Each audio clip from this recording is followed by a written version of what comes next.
I'm Emily Davenport, and this is Techno.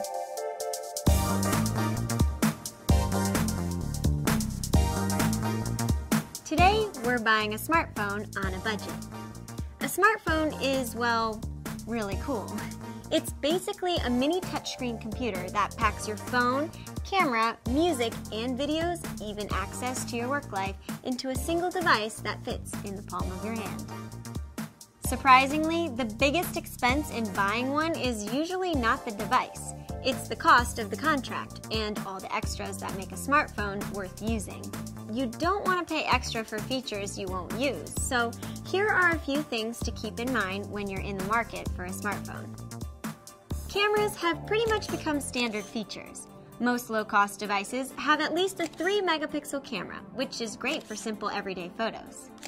But if you want sharper photos and clearer video, look for a phone with a higher resolution optical zoom camera, which can still be found at a reasonable price. If you're a fan of video chat, check out models with a front-facing camera. Just know that this perk comes at a premium, so unless you think it will change your life or save your long-distance relationship, don't get suckered in by the sizzle. If you want a phone to help you get to where you're going, make sure your prospective device is GPS-enabled. Many low-cost phones don't have GPS receivers. And some of the models may not support Wi-Fi either.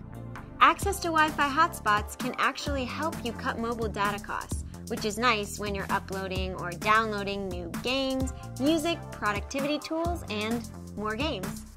Apps are the mini programs that make having a smartphone worthwhile. But not all apps will work on all devices. To make sure you have access to those must-have apps, pick a platform with a solid app store. Also, make sure to pick a device with enough battery life. Large screens, high-speed networks like 4G, and constant data usage drain your battery. Some lower-cost devices get only 6 to 8 hours on a full charge, while higher-quality phones can run more than 14 hours under normal use. Quick question, do you prefer your keyboard on-screen or slide-out? The only way to know is to try out both to see which is most comfortable. A bargain phone may not be worth the deal if it's a pain to use. One smartphone feature you should consider seriously is reliability over the long haul, or at least the length of your contract.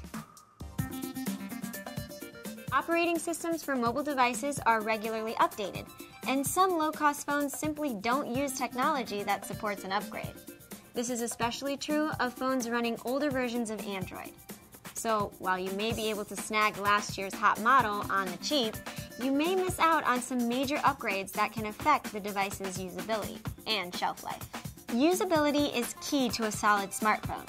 After you consider the features you want, think about the mobile operating system that will work best for you. Apple's iOS is intuitive, sleek, and exclusive to the iPhone. While Apple devices and carrier contracts tend to be more expensive, you can pick up an older model iPhone at a serious discount and still get most of the current Apple experience. Google's Android is by far the most popular OS in use, and it's not hard to see why. It offers several different versions, seamless integration with Google services, and a full-stocked app store. The Microsoft Windows Phone 7 is the new kid on the OS block and features access to all of Microsoft's online services, including the mobile Office suite and the more entertaining Xbox Live. And of course, RIM's BlackBerry is still the go-to for business-oriented professionals who rely on email and the popular group messaging service, BBM. Each operating system has its pros and cons, so it really comes down to which one you like best. Then, it's only a matter of finding the smartphone model that falls within your budget. Which leaves only one question. What's it going to cost to actually use your new smartphone? Consider the cost of your cell phone and data usage, then compare carriers to find the rate plan that matches your needs. A quick tip, go online and check each carrier's coverage map. If service is weak in your area, your phone may continually try to connect to the network, which can be a significant drain on your battery. You can also find out if 4G service is available in your area. If it's not, don't pay extra for a 4G-enabled phone. Get this, more than 80% of users with premium plans never come close to using their allotted monthly data cap. And data plans can be expensive, so scrutinize your data usage.